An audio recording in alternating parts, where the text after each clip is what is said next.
So you see the thumbnail to this video.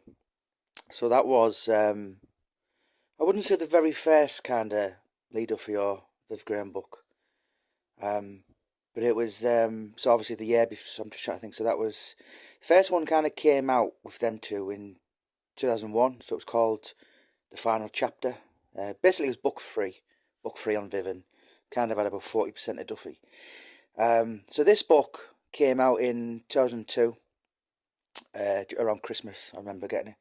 And it was basically listing, it was called Parallel Lives, and kind of listing the very many similarities between Lee Duffy and Viv Graham.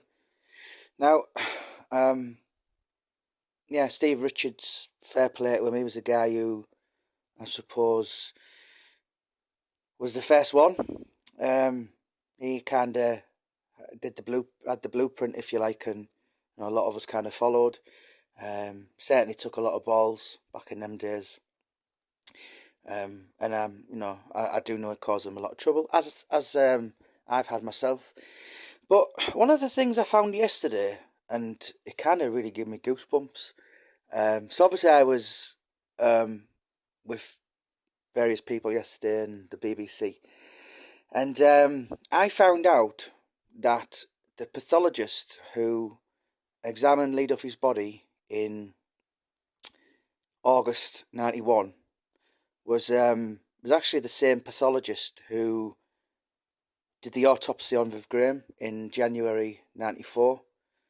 Yeah, that is it's a huge kind of coincidence, if you like, because of course Lee was from Teesside and Graham was Tyneside. I'm just trying to think. It's about 42 miles difference.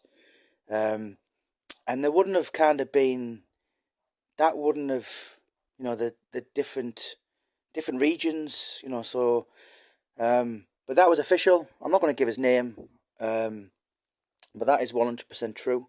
So, very kind of scary, ironic, but yeah, kind of, I was told yesterday and I was just like, wow, how, the Viv Graham one, that was his third autopsy that day, and 2.5 years earlier, he'd examined the body of Duffy.